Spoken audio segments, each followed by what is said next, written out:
argue that there is no better feeling in this world than sitting down with a book, taking however long you take with it, enjoying it, soaking it up, falling in love with the characters, falling in love with the world, falling in love with the progression of the story, and at the end of the journey, rating it 5 stars. I personally think that nothing beats that feeling, because then you'll be able to talk about the book with everyone, with friends, family members, with acquaintances, on the internet. You'll be able to gush about that thing that you love, and you'll cherish that book for years and years to come. And I absolutely love that feeling, and I absolutely also, with that, love predicting which books will be 5 stars. Sometimes I'm right, sometimes I'm wrong. I would like to believe in this case that all of the books I'm going to talk about today will be 5 stars. So I have 10 books out of my collection that I have reasons to believe will be 5 stars, that will be massively enjoyable. And we're gonna talk all about them today. And I think we're starting off strong, because I would be surprised on the opposite end if this book ends up being anything other than a 5 star,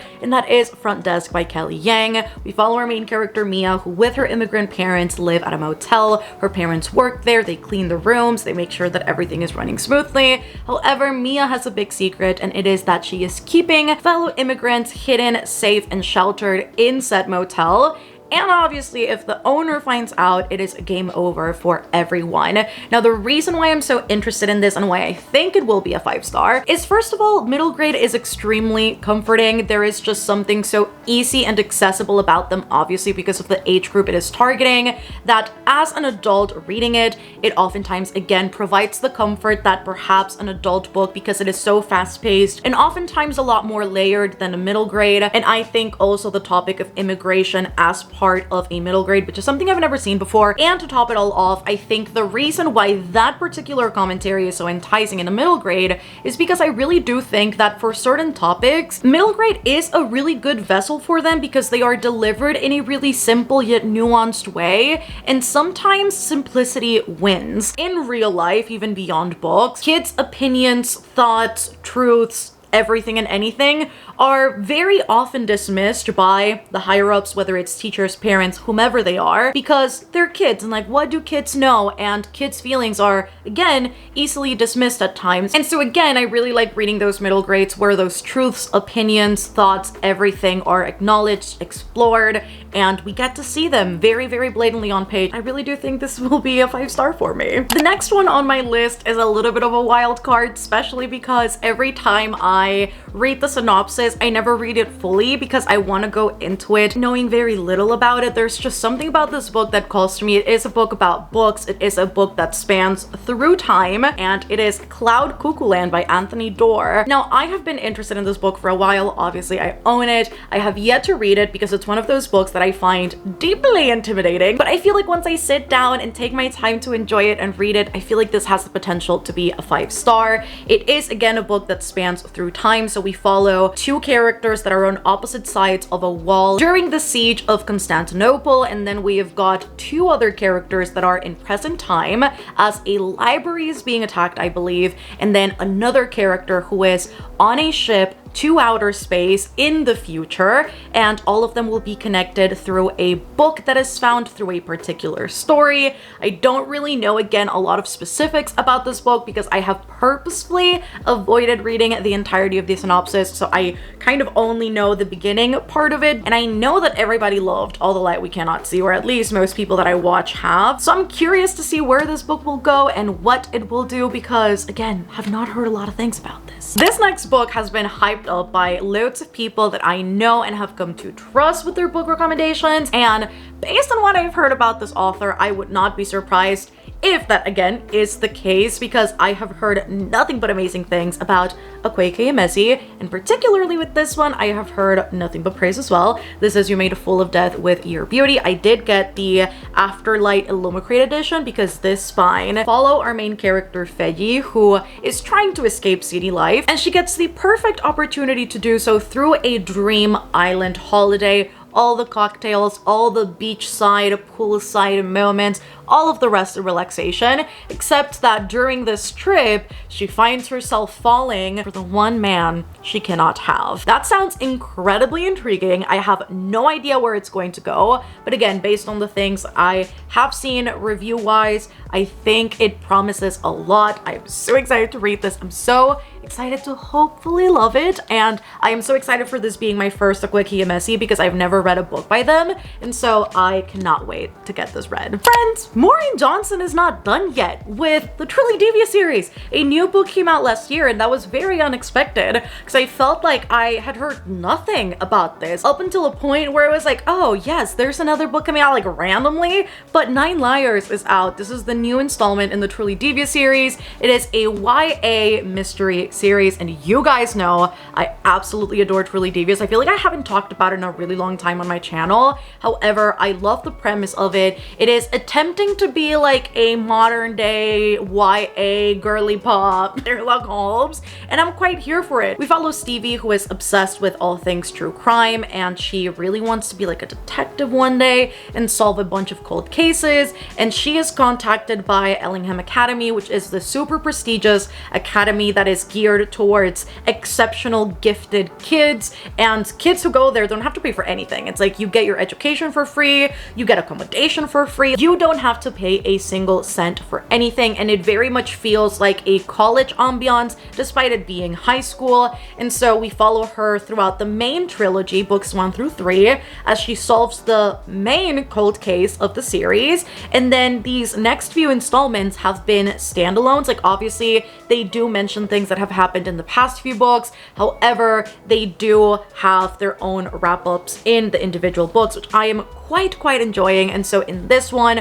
we follow Stevie as she goes to visit her boyfriend who is studying abroad, and so her and her friends go, and there is a cold case of course that she will have to solve, and the tagline says 7 suspects, 2 murders, 1 killer still playing a deadly game. And I feel like Truly Devious is that perfect mix between a little bit campy and then a little bit creepy, and so I quite love it. I feel like this description I'm going to make both is accurate and is a disservice to the story, but it kind of gives me like House of Anubis vibes, where it's like it's a little bit ridiculous but it's still very good and you can't stop watching and or reading. Astrid Parker Doesn't Fail is the sequel to Delilah Green Doesn't Care, and well, I guess it's like the companion novel. It's one of these romance series where technically it's a sequel but it's also its own thing, and I know nothing of what will go down in this book. I will assume just based on the cover that it will revolve somewhat around architecture because she is an architect or an interior designer. I'm not quite sure. One of those two. Semantics if you ask me. However,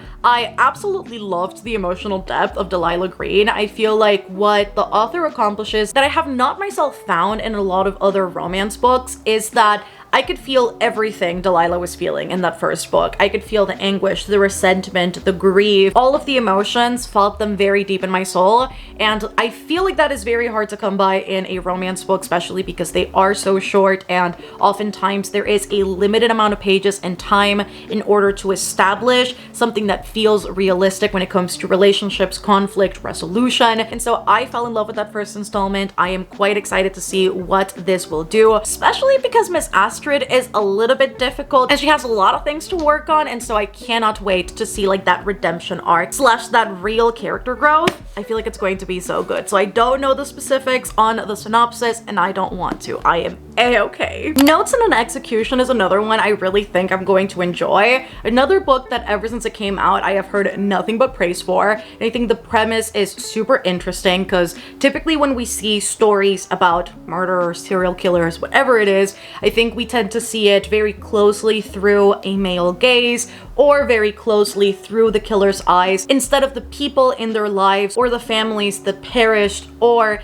the women that have been affected a lot of the time. And so in this book in particular, we follow the deconstructed story of a serial killer on death row from the eyes of the women in his life. And I think that is so immensely fascinating. Again, I've heard nothing but great things. I don't tend to read a lot of like thrillers and horrors. I feel like where would this book fall on? Would this fall under like literary fiction, a little bit of that with a little bit of thriller. I really don't know where genre-wise this book would fit. However, I feel like it is that commentary. I think it is that twist in the perspective. I think it is that deconstruction that is so deeply fascinating to me in this particular setting. And so I'm hoping for that reason that I enjoy it, because I don't tend to enjoy a lot of books that deal with this, but the synopsis is calling. Another author I've been told many a time to start because I am absolutely going to love her works is Robin Hobb.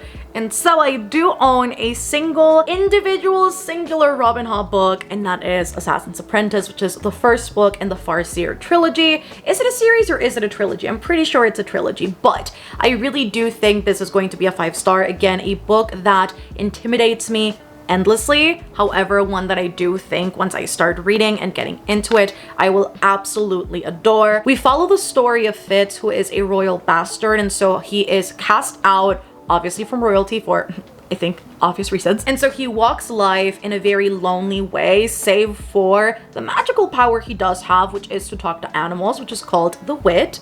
And because of that reason, he is brought back into royal life, except that he will now need to train his powers and learn how to become an assassin to serve the crown in some sort of way. Also, I have heard that the way that Robin Hobb talks about mental health in her books, particularly in such a high stakes setting, is absolutely incredible. So I can't wait to see that too, because I absolutely adore the mention of mental health in fantasy books. I think oftentimes in fantasy books, everything is so action-packed. Again, the stakes are so high, and a lot of the time it tends to just glorify fighting, war, bloodshed, all the things, without talking about the mental effects it has on people. And so whenever an author takes it upon themselves to really explore that, whether it's fully mentioned that the character is struggling with any semblance of mental illness or anything mental health related, or it's something that we can just deduce by reading in between the lines, I love that. And so I can't wait to see what she does with it. Next one I have is 7 Days in June, which I have heard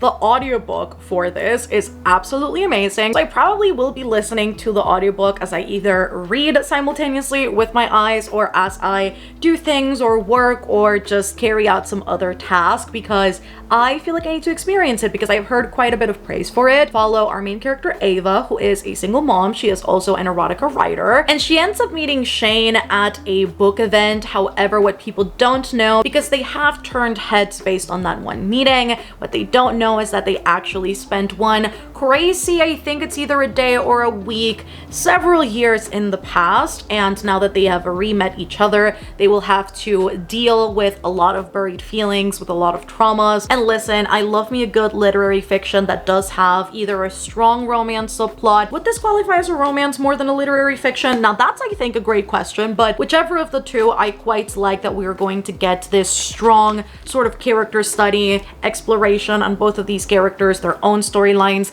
together and separately, and how they come together in this present time and exactly what that means for them. I love stories about people. I love stories that feel real. I love stories that address like real life issues, problems, topics, themes, all of the above. And so books with synopses like these are very appealing to me, which is why I think this will be a 5-star. And last but not least, I have got 2 more books, both of which I'm currently reading.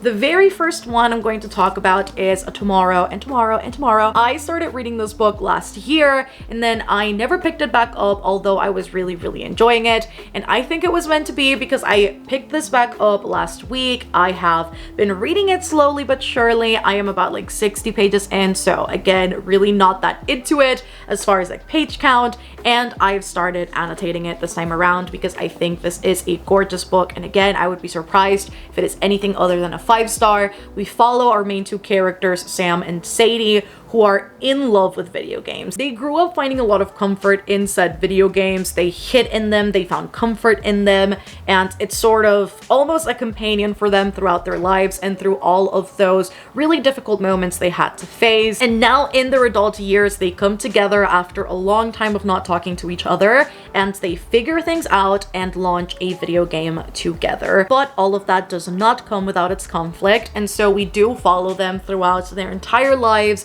in all of those moments they have together and separate, how that has shaped them as people, how that continues to do so, and how that affects and reflects on their relationship together. And although it is not a love story, it is a story about love that spans through generations, and it's just so good so far. I'm literally only 60 pages in and I've already cried twice. And the last one I've got for you is Will by Will Smith. This is his memoir. I am currently listening to the audiobook and it is absolutely phenomenal. I am listening to it on 1x speed, which is we're reverting back to the old ways because I just want to read books slow this year. I just want to soak them up. There is music in the audiobook, which is why I highly recommend you go that route, because every once in a while you will get a tune and it is so incredible and so different to anything I've read before. And I quite like getting those very close glimpses into his life. It is obviously a memoir, and really understanding why he is the way he is and what shaped him to become the person, the actor, the everything he is nowadays, because we get to see that from his childhood years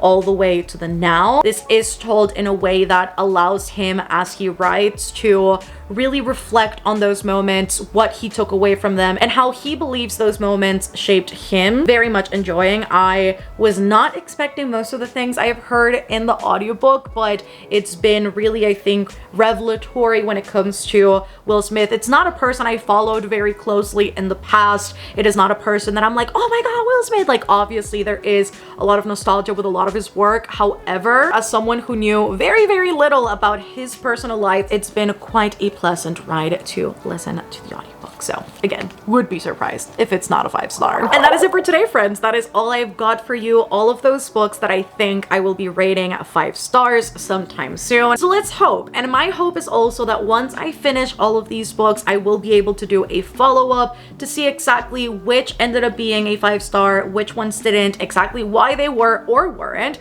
I think that would be quite nice because I have done a few installments on like books I think I love or a 5-star predictions video, but then I really don't do anything with it and I really don't update you guys. So I feel like it would be quite fun with this time around to do exactly that. So let me know down in the comment section if you would be interested in that. Also, don't forget to let me know which ones are your 5-star predictions. Have you read any of these? If you didn't like them, don't tell me. Don't forget to subscribe down below if you haven't done so already for more bookish content like this. And if you would like to support the channel further, I do have a Patreon. It is always linked down below alongside all of my socials. I love you guys so much, and I shall see you on the next one. Bye guys.